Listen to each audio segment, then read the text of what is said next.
welcome back to the next video. In this video I will show you how you can do face landmark detection on live camera preview in Flutter Android application using MediaPipe. So let's get started. So first let me show you guys the output. So here I have my application running. I'll just give it the camera permission. Okay, sorry about this.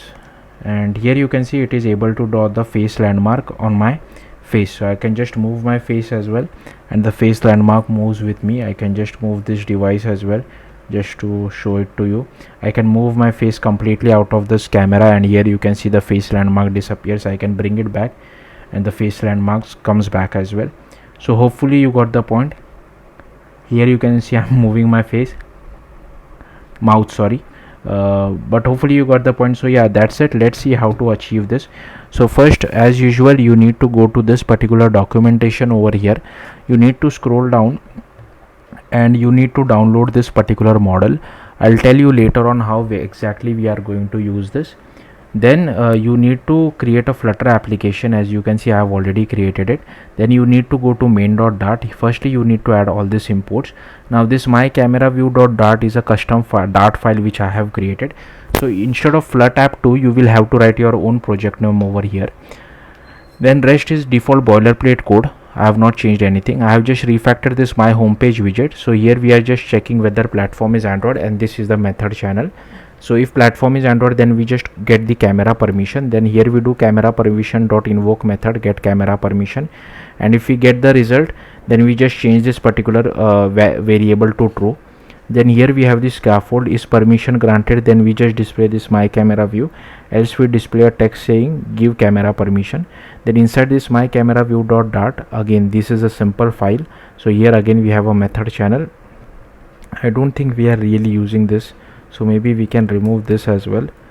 Okay, so here you can see if platform is Android, then we are displaying the Android view, which will display the everything, the live camera preview as well as face landmarker, and the view type is of camera view.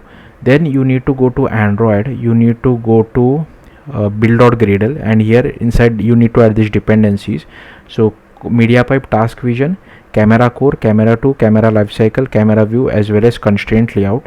Then you need to go to src, and inside main you need to create this assets folder, and inside assets folder you need to drag and drop the model which we downloaded from MediaPipe website. So just drag and drop it over here. Then you need to go to android manifest.xml, and here you need to add this uses feature of Android camera permission. Write external storage is not required, so if you want you can remove it as well. Then you need to go to Kotlin com example, whatever is your application name. So first you need to create this face landmarker helper.kt.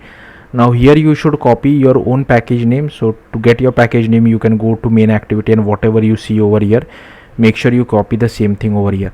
Now this I have copy pasted it from the MediaPipe documentation. Even I don't fully understand it, so I'll simply scroll through this. Feel free to copy paste the code. There is nothing to worry about over here.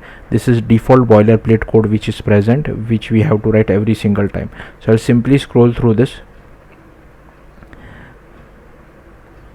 This particular method is not necessary because we are not doing it for video, but I have kept it.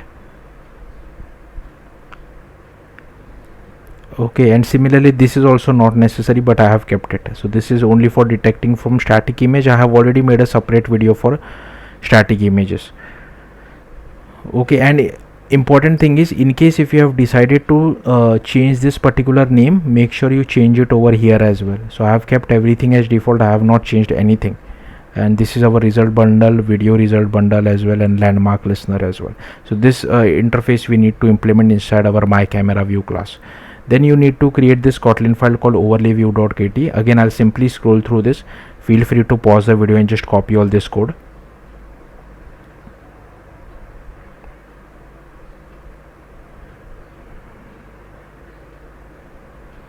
Okay, then next you need to go to main activity. These are all the imports for it. Here we are requesting for the camera permission. Once we get the user grants the permission, here you can see we are sending back true back to React Native side, else we send back as false. This is just a helper method to check camera permission. Here we override configure Flutter engine. So here we register our platform view factory. So here we are referencing another Kotlin file which I will come back shortly. Then here we have method channel, and here we do call dot method get camera permission activity compat dot request permission, and here I just pass required permission as request as well as request code permissions. Okay, so now coming back to this my camera view factory, so here I have created another Kotlin file. Now this is boilerplate code which you have to write every time you want to embed a native Android view inside your Flutter application, so don't worry too much about it. But here we are referencing another Kotlin file called my camera view. So let's create that particular file, and firstly again these are all the imports for it. Here we have created our constraint layout, preview view as well as overlay view. Here is our background executor, here is our camera selector, face land marker helper, image analysis, preview view, camera as well as process camera provider. These are some default values for it. Then here we set layout params for our constraint layout. Then here we make sure the viewfinder or the camera preview occupies the entire width and height of the screen, so that's what this code is. Similarly for overlay view as well, so this is all the code for that as well. And then we apply the constraint set dot apply to our constraint layout. Then we do background executor dot execute, we initialize our face land marker helper. Then we do viewfinder dot post, we call setup camera. Then here we initialize our camera provider future, we add a listener. Then we initialize our camera provider as well. Then we bind the camera use case. Then here we get hold of our aspect ratio strategy. Then here is our resolution selector, here we get hold of our camera provider. Then we set camera selector, this is our preview view, this is the image analyzer as well. And then we unbind our camera provider, we bind it to the life cycle, and then finally we set the surface provider as well. Then here we call detect face, where we pass the image proxy, and here we override on error as well as on results. And so here we are passing the results to our overlay view, and inside on empty we clear our overlay view. Then here we have this on state change as well, so here we inside on resume we just do face land marker dot is clone and set up face land marker. Let me quickly check one thing. Okay, I think we need to do this context dot add. Let me quickly open my Flutter application. I think I forgot one thing, so you have to do, I'm not really sure if this is necessary, but maybe you can do this context dot add. Okay, I'm not getting it. Context, or is it activity dot? Okay, maybe it's not required, I'm not really sure, but I think this lifecycle event observer, maybe we have to add this event listener over to our context and activity as well, or maybe it's not required, I'm not really sure, sorry about this. Anyways, coming back to our code, so here inside on resume we just if the face land marker is closed then we set up, and if in pause if it is closed then we on pause also we do the same thing. This feels wrong to me, let me quickly check this. And inside on destroy we just shut down our camera executor as well as await the termination as well. Okay, so let me quickly check this code and come back and tell you the right code. Sorry about this. So inside on pause you just have to do background executor dot execute face land marker helper dot clear face land marker. That's all you need to do.